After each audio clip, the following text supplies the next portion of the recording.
We're talking about low-achieving students now. The new Conservatives group of Tory MPs includes the likes of Jonathan Gullis and Leonici. They are calling for low-achieving pupils to be banned from taking out student loans to fund a huge expansion in apprenticeships. They're saying the money that's being spent on those student loans, which are very rarely paid back, certainly by those who are the lowest achieving students, should be saved and spent on rather more worthwhile training.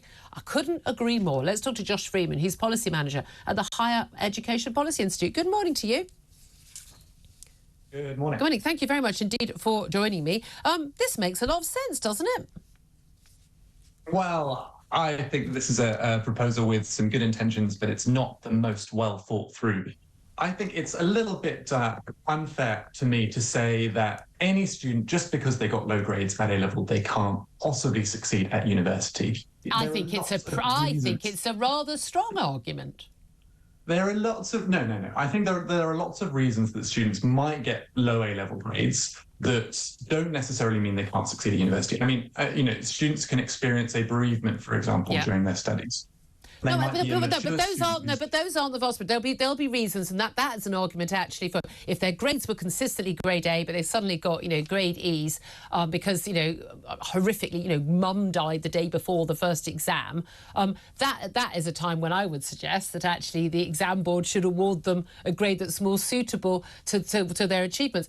But we're looking at those who get 3 grade E's at A-level. You've basically misspelt your name at that point, saying you're not eligible to go to university. The country, taxpayers, should not fund, because we know it's a big Ponzi scheme, the student loans, shouldn't pay for you to go to university, use a place where you're not contributing, you're not earning and paying tax, a degree which is utterly Mickey Mouse and pointless, which won't help you get a job in the end anyway. You get into a load of debt which you can't afford to ever pay back because you're not qualified to get a decent enough job to pay it back.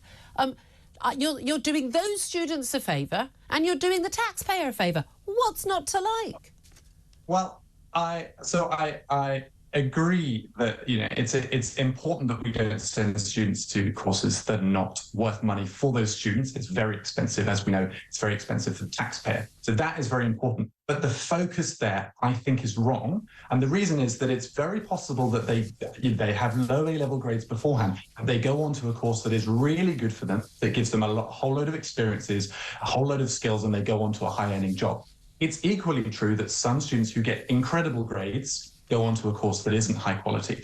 The difference here is the course itself, and that's where we should be focusing. And that is actually what the government is doing, what they're trying to pick out those low-value courses and say it's these courses that shouldn't exist. Yeah, but there is certainly an argument for that. But I think it's wrong. But as well as these universities, new universities often who are advertising, please come here, to our university, we'll accept anybody. They're just taking the free money of the loans. They get that tuition fee money. They provide virtually anything. We know the dropout rate on some of those courses, especially the lower the grades you've got at A-level, higher the dropout rate. We're looking like a third of those youngsters drop out. They're in debt. They never pay it off. We taxpayers get the bill. There's no economic benefit to anyone. No one's learnt anything. Let's stop the pretence that if you've got 3 grade EA levels, that you are remotely capable of going to university and doing a worthwhile course. That's just a nonsense. And that doesn't include hundreds of thousands of young people who've had a terrible family bereavement the day before their A levels. That's just simply not the vast majority of these students.